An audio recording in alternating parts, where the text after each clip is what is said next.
नमस्कार, स्वागत है आपका न्यूज इंडिया में। मैं हूं आपके साथ उमंग माथुर। अब आइए बुलेटिन की शुरुआत करते हैं इस वक्त की कुछ प्रमुख खबरों के साथ। आपको बता दें कि पंजाब नेशनल बैंक स्कैम मामले में आरोपी भगोड़े मेहुल चौकसी को भारत सौंपे जाने के मामले को लेकर हुई सुनवाई में डोमिनिका की सरकार ने फैसला फिलहाल तक के लिए टाल दिया है। कोर्ट मेहुल के भारत प्रत्यर्पण का फैसला सुना सकती है और आज फिर से सुनवाई डोमिनिका में होगी। कोर्ट से भगोड़े मेहुल चौकसी ने कहा कि वो डोमिनिका में सुरक्षित नहीं है। उसने कहा यहां वो पुलिस कस्टडी में सुरक्षित नहीं है। एंटीगुआ वापस लौटने की जो भी कीमत है वो चुकाने को तैयार है। डोमिनिका की कोर्ट में बुधवार को सुनवाई हुई थी। कोर्ट ने दोनों पक्षों की दलीलें सुनी और बहस खत्म होने के बाद फैसला गुरुवार तक के लिए टाल दिया है। डोमिनिका में अवैध एंट्री के मामले में मेहुल चौकसी को तत्काल मजिस्ट्रेट कोर्ट में पेश किया जाएगा। मेहुल को डोमिनिका में रखा जाएगा या भारत वापस भेजा जाएगा, इस मामले पर आज फैसला आने की उम्मीद है।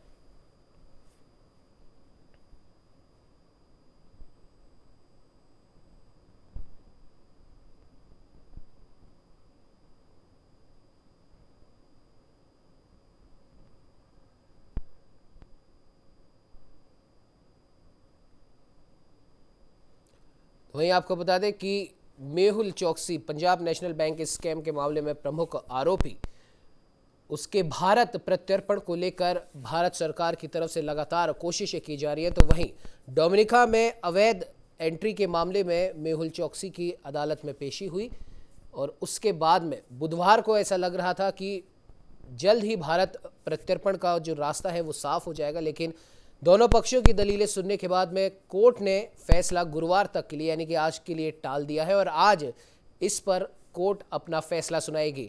हालांकि मेहुल चौकसी ने अपनी तरफ से कहा है कि वो अपने आप को डोमिनिका में सुरक्षित नहीं मानता है और उसे वापस एंटीगुआ भेज दिया जाए। तो वहीं इस खबर पे ज्यादा जानकारी के लिए हमारे साथ में वरिष्ठ संवाददाता रमेश पुरोहित फोन लाइन पे जुड़ चुके हैं। रमेश जी, जानना चाहेंगे मेहुल चौकसी के भारत प्रत्यर्पण का रास्ता ऐसा लग रहा है कि बहुत जल्द साफ हो जाएगा। हालांकि डोमिनिका के स्थानीय कोर्ट में आज महत्वपूर्ण सुनवाई होगी और आज जो फैसला सुनाया जाएगा उसके बाद क्या मेहुल चौकसी भारत आ पाएगा या नहीं, उसके बारे में दिशा निर्देश दिए जाएंगे। क्या कुछ कहना चाहेंगे? जी उमंग, सही कह रहे हैं कि मेहुल चौकसी हो, नीरव मोदी हो, विजय माल्या हो, ये ऐसे लोग हैं जो कि आर्थिक अपराधों के दोषी हैं और विविध बैंकों से जो कर्जा लिया और उन कर्जे की चुकाई न करने के कारण से वो अपने आप को सेव करते हुए देश छोड़ के चले गए थे। इसमें मेहुल चौकसी भी शामिल है, तो नीरव मोदी भी है और विजय माल्या। इन तीनों के खिलाफ जो है केंद्र सरकार आर्थिक अपराधों के तहत कार्रवाई कर रही है। मामला कोर्टों में पेंडिंग है। लिहाजा जहां तक इसकी बात है कि मेहुल चौकसी की, तो वो इधर उधर घूमता फिर रहा है पूरी दुनिया में। कभी डोमिनिका में चले जाते हैं, कभी एंटीगुआ में, कहाँ कहाँ ये नहीं घूमते। लेकिन केंद्र सरकार जो इनके ऊपर जो शिकंजा कसा है, निश्चित रूप से वह रंग लाएगा और उसकी दिशा में ही कदम बढ़ाया जा रहा है कि डोमिनिका की कोर्ट में आज जो फैसला होगा उसके आधार पर यह तय होगा कि मेहुल चौकसी कब जो है हिंदुस्तान आ रहा है। इसी तरह से ठीक नीरव मोदी हो या आपके जो क्या कहने चाहिए विजय माल्या हो, ये लोग ऐसे बड़े शातिर थे जिन्होंने कि आर्थिक अपराध और बैंकिंग घोटाले कर करके बाहर चले गए। अब बैंकिंग सेक्टर जो हिंदुस्तान की एक जो आर्थिक गतिविधियों की नींव है, मजबूत है, उस पर कहीं न कहीं ऐसे लोगों के दुष्कर्मों के कारण से जो एक विश्वास डगमगाया है लोगों का। आप देखिए कि लोगों का जो पैसा है वह बैंकों के प्रति सेफ हो या ना हो, इसके बारे में एक असमंजस की स्थिति। यही वजह है कि पिछले 2-3 साल का अगर आप उठा करके देख लीजिए तो लोगों ने बैंकों पर विश्वास करना बहुत कम कर दिया। उनका ये मानना और कहना भी है लोगों का कि जब ये लोग आर्थिक अपराध या पैसा लेकर के, कर्ज लेकर के उस पैसे का जो मिसयूज करते हैं उसके कारण, और दूसरा कि जब वो पैसा नहीं चुकाते हैं और बाहर भाग जाते हैं, तो ऐसे लोगों के खिलाफ कार्रवाई क्यों नहीं। तो 2014 में जब नरेंद्र मोदी आए थे सत्ता में, तब से लगा करके उन्होंने जो एक एजेंडा रहा कि एनपीए हो या इस तरह की जो आर्थिक अपराधियों वाली जो गतिविधियां हैं जिसमें के बड़े बड़े लोग शामिल होते हैं उनके ऊपर कैसे शिकंजा कसा जाए। तो उस 2014 से जो क्या कहना चाहिए शिकंजा कसने की जो बात कही जा रही थी, कानूनों में बदलाव भी किया गया था, प्रक्रियाओं में भी बदलाव किया गया था और अंतर्राष्ट्रीय स्तर पर अपने जो रिलेशन होता है कूटनीतिक, तो दूसरे देशों के साथ में ऐसे लोगों को किस तरह से वापस भारत लाया जाए, इसके बारे में भी लगातार प्रयास होते रहे हैं। और मेहुल चौकसी का जो मामला है वो इधर उधर घूमते फिर रहा है। तो आज जो कोर्ट जो फैसला करेगी उसके बारे में हो सकता है कि वो बहुत जल्दी जो है भारत आ जाए, लेकिन इसके लिए भी एक लंबा अरसा बीत गया। सबसे बड़ी बात यह है कि ये लोग ऐसे हैं जो लोगों का जो पैसा है वह उसका मिसयूज करते हैं। बड़ी बड़ी जो अमूमन ऐसा देखा गया है कि जो छोटे आदमी होते हैं वो बैंकों में लोन लेने के लिए भी उनको बहुत मशक्कत करनी पड़ती है, उनको बैंक लोन देती भी नहीं है। लेकिन ऐसे लोगों को पता नहीं क्यों किस तरह से बैंक जो लोन भी दे देती है, और जब वापस जो चुकाने की बात होती है तो उस तरह की कोई कंट्रोलिंग जो कानूनी प्रक्रियाएं थी वह बहुत लचर थी। लिहाजा नरेंद्र मोदी ने इस तरफ आते ही सबसे पहले 2014 में जब ये कहना शुरू किया कि न खाऊंगा और न खाने दूंगा, उस नीति को अपनाते हुए ऐसे लोग जो कि आर्थिक अपराधों के दोषी हैं उनके खिलाफ कड़ी कार्रवाई की गई है। और यही वजह है कि धीरे धीरे जो बैंकिंग एनपीए का जो स्तर है वो काफी कम हुआ है। लिहाजा उम्मीद की जा रही है कि ये मेहुल चौकसी हो या नीरव मोदी हो या आपके विजय माल्या हो, लोग बहुत जल्द कानूनी शिकंजों के तहत प्रत्यर्पण के माध्यम से उनको हिंदुस्तान लाया जाएगा। बिल्कुल पुरोहित जी, बिल्कुल आपने सही कहा। कहीं ना कहीं अब देखने वाली बात यह है कि जितनी जल्द आज इस बारे में जो भी फैसला सुनाया जाएगा उस फैसले के अनुरूप भारत सरकार अब आगे किस प्रकार से मेहुल चौकसी का जल्द से जल्द भारत प्रत्यर्पण करवाती है उस पर टिका हुआ है। फिलहाल हमारे साथ जुड़ने के लिए आपका बहुत बहुत धन्यवाद। तो वहीं आपको बता दें कि कोरोना महामारी के समय दवा, इलाज, ऑक्सीजन और वैक्सीनेशन के मसले पर सुप्रीम कोर्ट ने सरकार से कुछ अहम सवाल पूछे। हालांकि सरकार ने इस दौरान जब कोर्ट के अधिकारों पर सवाल उठाया तो अदालत ने संविधान का हवाला देते हुए कहा कि जब लोगों के अधिकारों पर हमला हो तो वो खामोश नहीं रह सकता। दरअसल वैक्सीनेशन को लेकर बुधवार को ही सुनवाई के दौरान केंद्र ने कोर्ट की सरकारी नीतियों में दखल ना दे ऐसी बात कही। इस पर कोर्ट ने कहा कि संविधान ने हमें जो भूमिका सौंपी है हम उसका पालन कर रहे हैं। संविधान के मुताबिक जब कार्यपालिका लोगों के अधिकारों का उल्लंघन करे तो न्यायपालिका मूक दर्शक ना रहे। तो वहीं देश में 18 से 44 साल के लोगों के पेड वैक्सीनेशन के फैसले को सुप्रीम कोर्ट ने मनमाना और तर्कहीन बताया। कोर्ट ने यह भी पूछा कि जिस कोविन ऐप पर रजिस्ट्रेशन को जरूरी बताया जा रहा है उसे नेत्रहीन कैसे इस्तेमाल करेंगे। देश की आधी आबादी के पास मोबाइल फोन नहीं है, वे कैसे वैक्सीनेशन कराएंगे। Justice DY Chandrachud, justice LN Rao और जस्टिस SR भट्ट की बेंच ने पूछा कि वैक्सीनेशन के लिए आपने 35,000 करोड़ का बजट रखा है और अब तक इसे कहां खर्च किया गया। साथ ही कोर्ट ने केंद्र से वैक्सीन का हिसाब भी मांगा और यह भी पूछा कि ब्लैक फंगस इन्फेक्शन की दवा के लिए क्या कुछ कदम उठाए गए हैं।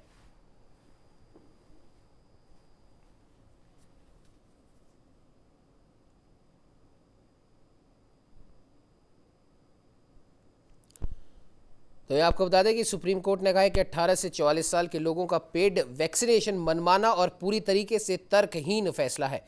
साथ ही साथ सरकार के फैसलों की न्यायिक समीक्षा की बात करते हुए कोर्ट ने गुजरात मजदूर सभा बनाम गुजरात राज्य का भी उदाहरण दिया। तो इस खबर पे ज्यादा जानकारी के लिए हमारे साथ bureau chief Lucknow Vivek Tiwari ji phone line पे जुड़ चुके हैं। विवेक जी, जानना चाहेंगे जिस प्रकार से कोर्ट और सरकार के बीच में अब वैक्सीनेशन को लेकर तू मैं जैसा एक माहौल यहाँ पर देखा जा रहा है, क्या कुछ कहना चाहेंगे उस बारे में? देखिए उमंग जी, जो सारा विवाद है वो सरकार की टीकाकरण नीति को लेकर के है और ये वाकई में जिस तरह की बात टिप्पणी की है सुप्रीम कोर्ट ने कि मनमानी और तर्कहीन है, अगर आप इसको ठीक से इसका विश्लेषण करेंगे तो बात ये सही मालूम देती है। केंद्र सरकार दो तरह से टीकाकरण करवा रही है। 45 साल से ऊपर के लोगों को जो टीकाकरण हो रहा है वो तो केंद्र सरकार के रिसोर्सेज से हो रहा है और उसका सारा इंतजाम केंद्र सरकार कर रही है। 18 प्लस की जो टीकाकरण है उसके लिए सरकार ने सारा का सारा बोझ राज्य सरकारों और निजी अस्पतालों पर डाल दिया है जी। ये एक अजीबोगरीब बात है, जबकि सरकार ने पिछले बजट में 35,000 करोड़ रुपए टीकाकरण के लिए अलग से उसका प्रावधान किया था। तो ये जब प्रावधान आपने कर दिया है तो वो सारी जिम्मेदारी केंद्र सरकार क्यों नहीं ले रहा है? राज्य सरकारों को टीका खरीद के लगाने की जिम्मेदारी क्यों दे दी गई है? ये बात अपने आप में एक प्रश्नवाचक चिन्ह है कि ऐसी नीति सरकार ने क्यों बनाई है। इसी बात को लेकर के सारा विवाद है और सुप्रीम कोर्ट ने जो टिप्पणी की है और उसका अलावा जो केंद्र सरकार ने बातें कही है कि अगर टीकाकरण की इस व्यवस्था में सुप्रीम कोर्ट अधिक हस्तक्षेप करेगा तो इसके अनपेक्षित परिणाम होंगे।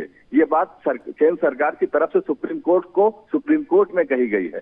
तो कहीं ना कहीं एक टकराव की स्थिति बन रही है और इसका मतलब ये है कि सरकार ने जो नीति बनाई है उसको लेकर के सुप्रीम कोर्ट संतुष्ट नहीं है, उसको नागरिक अधिकार का उल्लंघन माना गया है, ऐसा सुप्रीम कोर्ट ने कहा है। और बात ये ठीक भी मालूम देती है कि टीकाकरण की नीति जो 18+ को लेकर के है, उसमें गांव में कैसे टीकाकरण होगा, उसमें रजिस्ट्रेशन कैसे कौन ऐप पर होगा, जिनके पास नहीं है डिजिटल रीच नहीं है, डिजिटल पहुंच नहीं है, वो अपना रजिस्ट्रेशन कैसे कराएंगे। केंद्र सरकार के पास इस बात का कोई माकूल जवाब नहीं था जब ये सब सवाल पिछले कई बार से सुप्रीम कोर्ट में उठ रहे हैं। इस केस की सुनवाई में केंद्र सरकार की ओर से कहा गया कि वो अपने दोस्त यार से या अगल बगल के लोगों से या एनजीओ के जरिए अपना रजिस्ट्रेशन करवा लें, ग्रामीण इलाकों में जिनके पास स्मार्टफोन नहीं है, डिजिटल पहुंच नहीं है। ये कोई तर्क नहीं है। सुप्रीम कोर्ट ने पूछा है कि सरकार स्पष्ट करके बता दे कि ये होगा कैसे, इसका मतलब क्या है। तो जो सरकार की तरफ से जवाब दिए गए सुप्रीम कोर्ट में, उसको लेकर के भी सुप्रीम कोर्ट बहुत संतुष्ट नहीं आया। तो एक तरह से तकरार की स्थिति दिख रही है। बिल्कुल विवेक जी, बिल्कुल आपने सही कहा। और कहीं ना कहीं देखने वाली बात यह है कि कोर्ट ने सरकार को, जैसा कि आपने अभी बताया कि कोर्ट ने कहा है कि जब सरकार ने उन्हें टोका कि आप हर सरकारी नीतियों में आप दखल अंदाजी नहीं कर सकते, तो कोर्ट ने गुजरात का एक उदाहरण देते हुए कहा कि जब भी नागरिकों के अधिकारों के बारे में बात होगी तो सुप्रीम कोर्ट या फिर न्यायपालिका को बीच में हस्तक्षेप करना पड़ेगा। और एक महत्वपूर्ण बात वैक्सीनेशन को लेकर यह भी सामने आई है, जिसके बारे में कोर्ट ने सवाल भी पूछा है। जैसा कि अभी आपने भी बताया था कि 18 से 44 साल तक के वैक्सीनेशन का जिम्मा एक तरीके से राज्यों के ऊपर डाल दिया, और राज्य जब खुद खरीदने जा रहे हैं तो वहां पर परमिशन केंद्र सरकार की तरफ से होती है या फिर केंद्र सरकार की तरफ से किसी भी प्रकार का कोई डॉक्यूमेंटेशन होता है। अगर राज्य अपनी तरफ से भी खरीद रहे हैं तो इसमें भी राज्य और केंद्र के बीच में टकराव की स्थिति हुई। कई राज्य जिन्होंने अपने आप संपर्क भी किया था मैन्युफैक्चरर कंपनी से, उनका वो जो डील है वो पूरी ही नहीं हो पाई। विवेक जी, किसी राज्य के साथ ये डील कंप्लीट नहीं हो सकती। ये तकनीकी रूप से संभव ही नहीं है। केंद्र सरकार ने ऐसी व्यवस्था क्यों बनाई, ये हास्यास्पद स्थिति है। यूपी सरकार ने भी ग्लोबल टेंडर कर रखा है, किसी कंपनी ने कोई रिस्पांस अभी तक नहीं दिया, उसकी डेट पे डेट बढ़ाई जा रही है ग्लोबल टेंडर की। सारी जितनी कंपनियां वैक्सीनेशन बना रही हैं, उन सब ने साफ तौर पर कह दिया है कि हम डील केवल केंद्र सरकार से करेंगे, हम राज्यों से डील नहीं कर सकते। और आप जरा इस स्थिति की कल्पना करिए, क्या ये संभव है? एक राज्य ने टेंडर दिया कि साहब हम, मान लीजिए कि एक राज्य कहता है कि हम जो मॉडर्ना वैक्सीन है उसके हम 600 रुपए देंगे, दूसरा राज्य कहता नहीं हम साहब 800 रुपए देंगे, तीसरा राज्य कहता नहीं हम 1000 रुपए में खरीदेंगे। इस तरह से थोड़े टेंडरिंग होकर के राज्य सरकार अलग अलग दाम लगा करके खरीदेगी। तो पंजाब और दिल्ली सरकार को साफ तौर पर दोनों जो विदेशी कंपनियां उन्होंने मना कर दिया कि हम केंद्र सरकार से डील करेंगे, और ये पहले से सुनिश्चित था। राज्य सरकार कैसे डील कर सकती जब केंद्र सरकार से ही सारे रिश्ते नाते होते हैं जो दूसरे देश के लोगों को और दूसरे देश की कंपनियों को, वो बिना केंद्र सरकार की मंजूरी के तो राज्य में हिंदुस्तान में एंटर नहीं कर सकते हैं जी। स्पुतनिक को लेकर के भी यही है।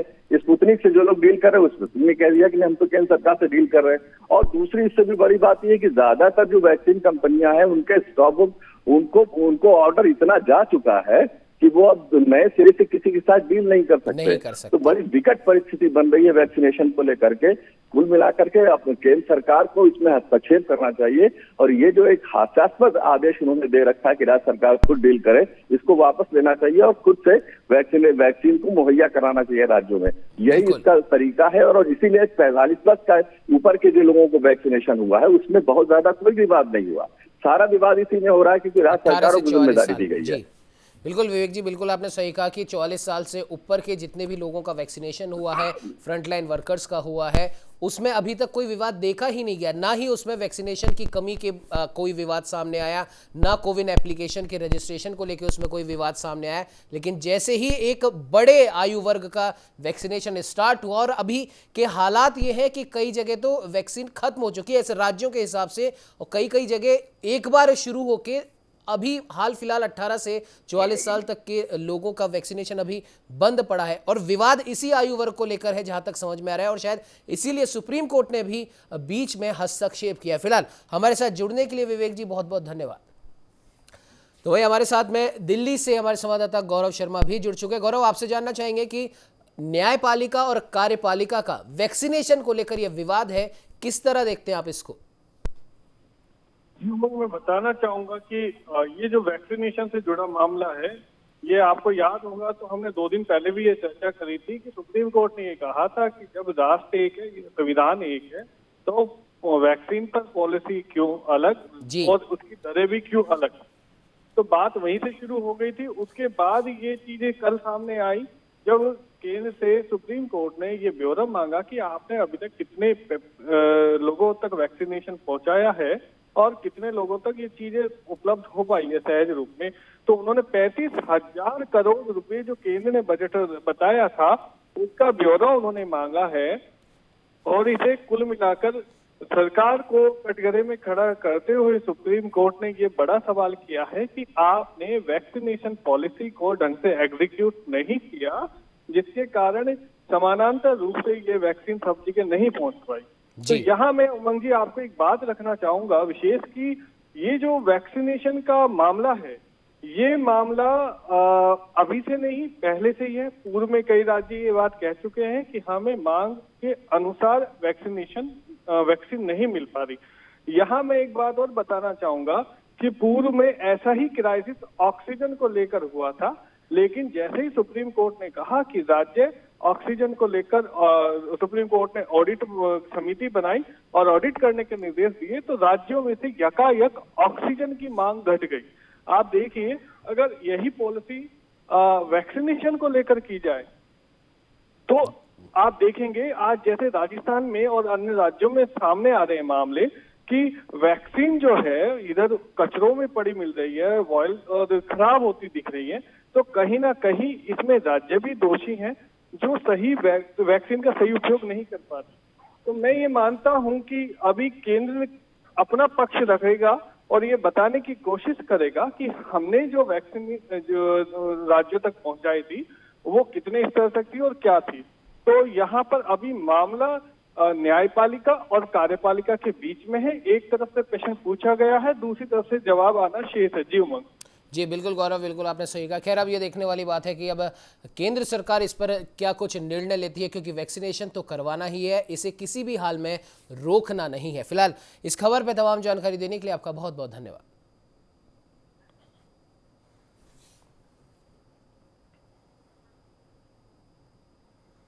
चलिए बढ़ते अगली खबर की ओर। आपको बता दें कि राजस्थान में हाल ही में हुई एक कैबिनेट बैठक के दौरान कांग्रेस सरकार के मंत्री गोविंद सिंह डोटासरा, जो कि पीसीसी चीफ भी हैं, और शांति धारीवाल के बीच गर्मा गर्मी बढ़ गई।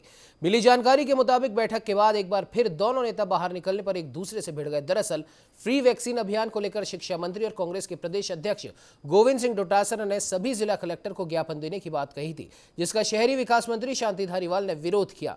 शांति धारीवाल ने डोटासरा से कहा कि यह ज्ञापन राष्ट्रपति को भेजा जाना चाहिए, कलेक्टर को देकर क्या करोगे। इस पर डोटासरा ने कहा कि फिर राष्ट्रपति को देकर क्या कर लेंगे। दोनों ही नेताओं के बीच होने वाली इस बहस को मुख्यमंत्री अशोक गहलोत देखते रहे। इस दौरान दोनों को शांत करने के लिए कई वरिष्ठ मंत्रियों ने मोर्चा संभाला। तो वहीं डोटासरा ने मुख्यमंत्री से शिकायत की कि वरिष्ठ मंत्री संगठन की मदद नहीं करते हैं। शांति धारीवाल के टोकने से नाराज होकर डोटासरा ने मुख्यमंत्री से शिकायती लहजे में कहा कि आपके सामने सब कुछ हुआ, पार्टी संगठन के मुद्दे पर बात हुई तो अध्यक्ष को बोलने तक नहीं दिया गया। इस तरह के बर्ताव पर कार्रवाई होनी चाहिए।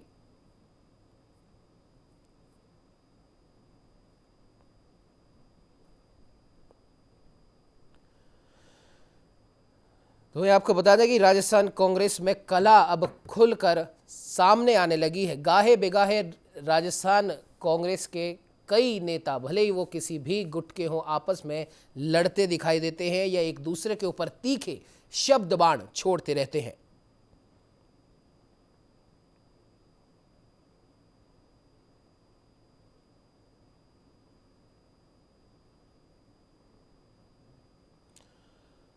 बोर्ड परीक्षाओं पर फैसले के लिए बुलाई गई कैबिनेट की बैठक में कई मंत्री मुख्यमंत्री निवास पर गए थे, जबकि मुख्यमंत्री निवास में होते हुए भी बैठक से वर्चुअली ही जुड़े थे। बैठक के मुख्य एजेंडों पर चर्चा के बाद राजनीतिक मामलों पर चर्चा के वक्त डोटासरा को धारीवाल के बीच में टोकने पर यह बात बिगड़ी। कांग्रेस प्रदेश अध्यक्ष गोविंद सिंह डोटासरा ने बैठक में कहा कि कांग्रेस ने फ्री वैक्सीनेशन की मांग करते हुए सोशल मीडिया कैंपेन चलाया और अब हर जिला स्तर पर राष्ट्रपति के नाम ज्ञापन देना चाहिए। इस अभियान को ग्राउंड पर उतारने की जरूरत है। डोटासरा के इतना कहते ही मंत्री शांति धारीवाल ने उनकी बात काटते हुए कहा कि इसकी क्या जरूरत है, मंत्रियों का काम ज्ञापन देने का नहीं है। बीच में टोकने पर गोविंद सिंह डोटासरा ने आपत्ति जताई तो धारीवाल जी भी अड़ गए। उन्होंने कहा कि मैं तो अपनी बात रखूंगा और इस पर दोनों में खूब बहस हुई। राजस्व मंत्री हरीश चौधरी और परिवहन मंत्री प्रताप सिंह खाचरियावास ने बीच बचाव करने की कोशिश तो की, लेकिन दोनों ही मंत्री नहीं माने। डोटासरा ने धारीवाल के टोकने से नाराज होकर मुख्यमंत्री से शिकायत भी कही कि आपके सामने सब कुछ हुआ है, पार्टी संगठन के मुद्दे पर अध्यक्ष को बोलने नहीं दिया जा रहा और इस तरह के बर्ताव पर कार्रवाई होनी चाहिए। डोटासरा बैठक से भी जाने को तैयार हो गए थे, लेकिन मुख्यमंत्री ने उन्हें शांत करवाते हुए अपनी बात पूरी करने को कहा। मुख्यमंत्री के भी बीच बचाव करने के बाद दोनों मंत्री नहीं माने और दोनों में विवाद एक बार फिर से शुरू हो गया। ये देखकर मुख्यमंत्री ने अपना कैमरा ऑफ कर लिया। कैबिनेट की बैठक खत्म होने के बाद बाहर आकर धारीवाल और डोटासरा आपस में फिर से भड़ गए और इस बार थोड़ी बहस ज्यादा ऊंची हो गई। मंत्रियों को यूं खुलेआम लड़ता देख वहां मौजूद मुख्यमंत्री निवास के कई कर्मचारी और सुरक्षा कर्मी भी अचरज में पड़ गए। साथ ही मंत्रियों ने दोनों को अलग करवाया, नहीं तो ऐसा कहा जा रहा है कि उनमें हाथापाई तक हो सकती थी। बैठक खत्म होने के बाद धारीवाल ने डोटासरा से कहा कि मैं आपके आदेश मानने को बाध्य नहीं हूं। इस पर पीसीसी चीफ गोविंद सिंह डोटासरा ने कहा कि जब तक पार्टी का मैं प्रदेश अध्यक्ष हूं, आपको आदेश मानने पड़ेंगे और अभी तक पार्टी में जैसा मैं आदेश दूंगा वो सबको मानना पड़ेगा। आप में कौन से सुरखाब के पर लगे हैं? तो चर्चाएं सब तरह की चलती हैं, सब अच्छा भी कहता है, किसी के कोई लगता है कि भाई मेरी बात नहीं सुनी गई होगी तो उन्होंने कहा होगा, लेकिन इस तरह की बात कोई अलग से कोई बात नहीं है। अपने अपने जो वृतांत बताते हैं आदमी के साथ, मेरे साथ ये हुआ, मैं वहाँ गया, वहाँ अच्छा हुआ, वहाँ अच्छा काम कर रहे हैं, उन्होंने मेरा फ़ोन नहीं उठाया, उन्होंने उठाया, इस तरीके की बातें चलती हैं। लेकिन वैसे कोई इस तरह की कोई शिकायत नहीं थी। उनका ये था कि भाई मेरे फ़ोन नहीं उठाया या फ़ोन पे जवाब नहीं दे पाए। प्रताप सिंह खाचरियावास जी की बात ज़रूर आई थी। बाकी सब लोग एक ही स्वर में ये कह रहे थे कि सरकार ने और अधिकारियों ने सबने अच्छा प्रबंधन किया है और उससे बौखला करके भारतीय जनता पार्टी जो वैक्सीन देने में विफल हो गई केंद्र की सरकार, उसको ध्यान डाइवर्ट करने के लिए इस तरीके की झूठी भ्रामक प्रचार कर रहे हैं।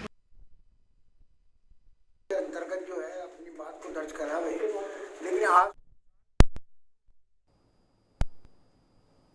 चलिए बढ़ते अगली खबर की ओर। जो देश में कोरोना संकट के चलते बीते साल 2020 में लगने वाले लॉकडाउन के समय 8,700 से ज्यादा लोगों को रेल की पटरियों पर हमने अपनी जिंदगी खत्म होते देखा था। दरअसल एक आरटीआई के जवाब में रेलवे बोर्ड की ओर से यह जानकारी साझा की गई है। अधिकारियों ने जानकारी देते हुए बताया कि मृतकों में अधिकतर प्रवासी मजदूर शामिल थे। रेलवे बोर्ड ने अपने जवाब में कहा कि राज्य पुलिस से मिली जानकारी के आधार पर जनवरी 2020 से दिसंबर 2020 के बीच रेलवे ट्रैक पर 805 लोगों को चोटें आई और करीब 8,733 लोगों की मौत हुई। रेलवे बोर्ड ने सूचना का अधिकार अधिनियम के तहत एक सवाल के जवाब में ये जानकारी उपलब्ध करवाई। बोर्ड ने अपने जवाब में यह भी कहा कि देश में करीब 70,000 किलोमीटर रेल की पटरियां फैली हुई हैं और रोजाना उन पर सभी प्रकार की 17,000 से भी अधिक ट्रेनें चलती हैं। रेल पटरियों पर चलने के दौरान लोगों की मृत्यु होना दुर्भाग्यपूर्ण है। यात्रियों एवं नागरिकों की सुरक्षा के प्रति हमारी चिंता बिल्कुल दोयम नहीं है।